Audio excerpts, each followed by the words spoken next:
దూర్వాసుడు. మూర్తి గారు సార్, ఆ గోడ మీద గాజు బంకులు ఏంటండి? ఈ మధ్య దొంగల పడత ఎక్కువైందని తట్టించా. దొంగలు పడితే ఎక్కువైతే సెక్యూరిటీ పెంచండి. ఇంటన్న పాడు చేసుకుంటారా? ఈ అమ్మాయి వాడి కంట పడకూడదు. జాగ్రత్త సుమా, జాగ్రత్త. నేను చూసుకుంటాను. వెళ్ళండి. ఏరా రాఘవ, ఇదేనా రావడం? విమానం ఇబ్బంది లేకుండా దిగిందా? ఫ్లైట్ లో ఇబ్బంది లేదు కానీ నువ్వే ఇబ్బంది. ఎన్ని ఉపవాసాలు ఉన్నావు, ఎన్ని వ్రతాలు చేసావు, ఎన్ని స్వీట్స్ తిన్నావు? ఆపే లేదురా. నువ్వు వెళ్ళిన దగ్గర నుంచి నేను అసలు దేవుడి గదిలోకే వెళ్ళలేదు. ఆ స్వీట్ల ముఖం చూడలేదు. అయితే గురువారం చన్నీళ్ళ స్నానం ఎందుకు చేసావు? శుక్రవారం పగల ఉపవాసం ఉండి రాత్రి చక్కెర పొంగలు ఎందుకు చేస్తున్నావు? ఆ మరుసటి రోజు బూరెలు ఎందుకు తిన్నావు? మోసేశాడా సెక్రటరీ సచ్చోడు? చెప్పొద్దు రాని ముందు వాడికే 3 బూర్లు పెట్టాను. ఎందుకలా అరుస్తున్నాడు? ఏమో తెలీదు. ఎరా అకౌంట్స్ చెక్ చేయమన్నా ఆదివారం రోజున? చెక్ చేశానన్నయ్య. 10 రూపాయలు సస్పెన్స్ తప్పించి ఇంకేం బ్యాలెన్స్ లేదు. ఆ రోజు నువ్వు ఫ్రెండ్స్ తో కలిసి అరకు వెళ్ళావు. అకౌంట్స్ ఎప్పుడు చెక్ చేసావరా? రాను ఇల్లు డ్రామా కంపెనీలో తయారైంది. భోజనం టైం అయింది, పదండి. భోజనానికి పిలుస్తున్నారు, వెళ్దామా? నాకు ఆకలేదండి, పద.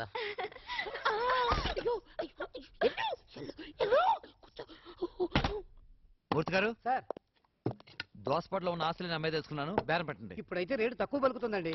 సగం ధరకని అమ్మేద్దాం. అయితే సరే. అదేమిట్రా, అది మా పెద్దలు మేము పుట్టినూర్రా. ఆ రంగాయనాయుడు పుట్టి చచ్చిన ఊరు కూడా అదేగా.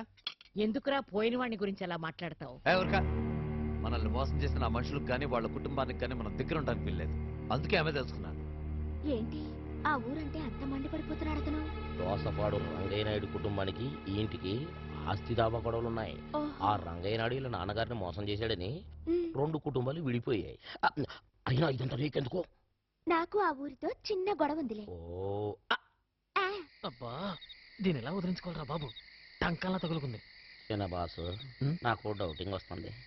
ఒకవేళ నిజంగానే నువ్వు ఆ అమ్మాయిని ప్రేమించానే ఊరికి నన్నలే. ఆ పిల్ల బామ్మ పక్కలో పడుకొని ఉంటుంది. ఇంకా సేపట్లో నిద్రలోకి వెళ్ళిపోద్ది. మనం వెళ్ళి కాళ్ళు చేతులు కట్టేసి ఢిల్లీ గూడ్స్ బండ్లు పడేసామనుకో, సెంటర్కి వెళ్ళిపోయి వ్యాపారం చేసుకుంటది. అందుకే ఈ ఇంట్లో ఉన్నంతసేపు పడుకోనని ఒట్టేసుకున్నాన్రా బొబ్బర భజగోవింద. ఈ టైంలో నువ్వు ఇక్కడేం చేస్తున్నావు? అసలు నువ్వు ఇక్కడ చూడండి, మీరిద్దరూ నా గురించి ఎన్ని చెప్పినా ఎవ్వరూ నమ్మరు. ఇప్పుడే వెళ్ళి మీ అన్నయ్య నిద్ర లేపి మనిద్దరి విషయం చెప్పేద్దామా? చెప్పేద్దామా? ఏంటి చెప్పేది? ఏంటి? నన్నెవరు అనుకున్నావు? వరుసగా 18 మర్డర్లు చేశాను తెలుసా? కూరలోకి రొయ్యలనా? తెలిసిపోయిందా? అంతేకాదు, బాత్రూంలో నువ్వు దొంగచాటుగా మందు కొట్టడం చూశాను. వెళ్ళి పెద్ద బాస్తో చెప్పనా? ఏమయ్యా చిన్నాయనా, ఏంటి కుర్రవేషాలు? ఆడపిల్లంటే చేతిలో బోరనుకున్నావా ఊది పారేయడానికి? చూడమ్మా, ఏదైనా తేడా వస్తే నీ అన్నను నేనున్నాను. రంగులు తేడా అయినా రక్తం ఒక్కటే. చూడమ్మా, ఆ బాత్రూమ్ మందు విషయం మాత్రం పెద్ద బాసుకు చెప్పకే.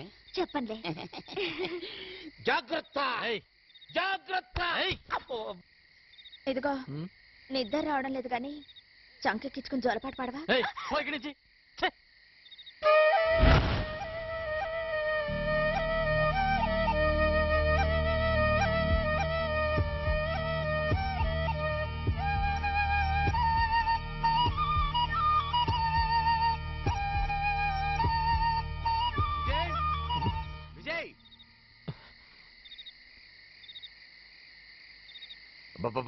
రే, ఏంట్రా? ఏంటి అర్ధరాత్రి మేళం? అది ఏ లేదనయ్య, కొత్త చిన్ను డ్రమ్ చిక్ హెవెన్ అని. వెళ్ళి పడక. ఏమండి, హిట్లర్ గారు వెళ్ళిపోయారా? వెళ్తున్నా. హిట్లర్ ఇంకా వెళ్ళ. జగమంత కుటుంబం నాది, ఏకాకి జీవితం నాది. జగమంత కుటుంబం నాది,